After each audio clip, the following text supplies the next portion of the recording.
Magandang gabi sa inyong lahat. Ako pa pala si Crystal Leoncherta from grade 10 Naive. Ngayon tatalakayin natin kung ano ang outsourcing, offsourcing, nearshoring at onshoring.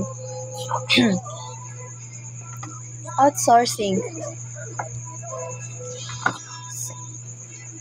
Ang outsourcing ay kapag ang isang kumpanya ay kumukuha ng serbisyo o produkto mula sa ibang kumpanya sa halip na gawin ito mismo, para bang imbes na ikaw ang magluto o ikaw ang gumawa ng sarili mong damit, mas pinipili mong bumili sa iba dahil mas mura, mas mabilis o mas maganda ang kalidad.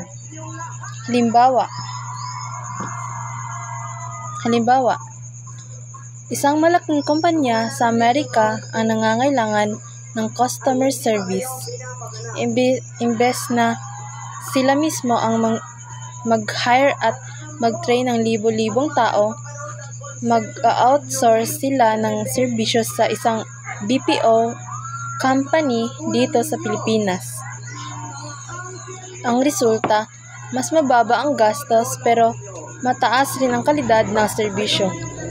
Ibig sabihin, ang outsourcing ay pagtitiwala ng trabaho sa ibang kumpanya para makatipid at maging mas epektibo.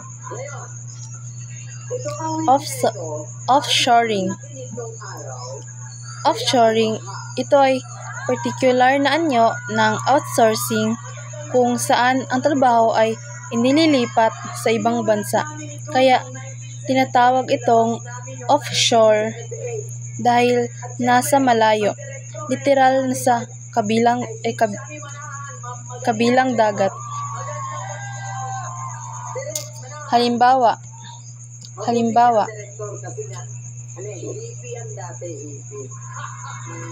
Halimbawa, isang kumpanya ng kotse sa Germany ang nagtatayo ng factory sa China para mas mura ang production cost ng sasakyan. Dahil mas mababa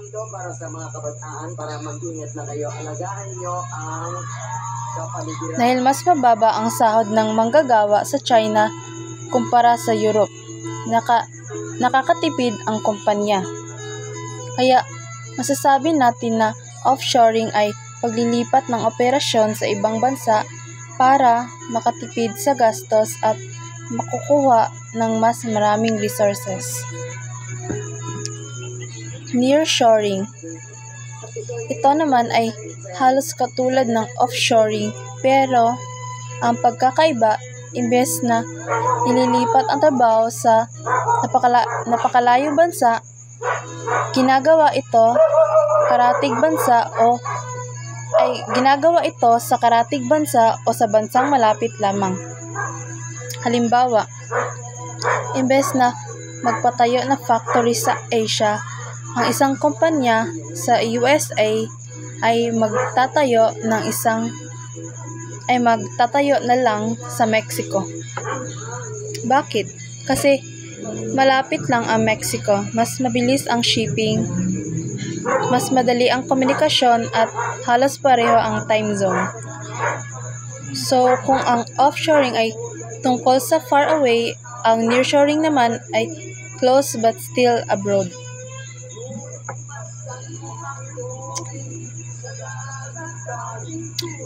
Onshoring. Ang onshoring, ito ay kabaliktaran ng offshoring. Ang ibig sabihin ng onshoring ay pananatili o pagbabalik ng trabaho sa loob ng sariling bansa. Sa halip na paggawa sa ibang bansa, sinisikap ng kumpanya na sa loob mismo ng kanilang bansa gawin ang operasyon. Halimbawa, isang American clothing brand na dati ay nagpapatahi sa Bangladesh, pero napansin nila na mas mataas ang quality control kung sa mismong US sila magpapatayo ng factory. Kaya ibinalik nila sa loob ng bansa ang production. Dito, hindi na masyadong nakatipid sa gastos, pero nakasiguro naman sila na siguro naman sila sa kalidad at mabilis ang delivery. Kaya ang onshoring ay pagpapanatili ng trabaho sa sariling bansa para mas kontrolado at mas madaling pamamahala.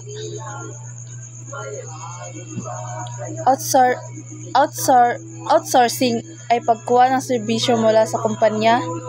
Offshoring ay paglilipat ng trabaho sa ibang bansa. Nearshoring, paglilipat ng trabaho sa karatig bansa.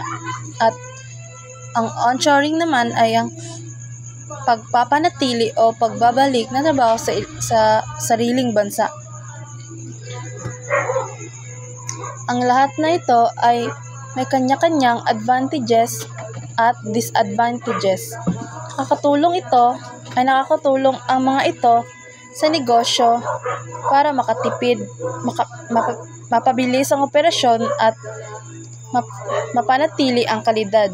Kaya mahalagang maintindihan natin ang pagkakaiba para mas ma-appreciate natin ang galaw ng global economy.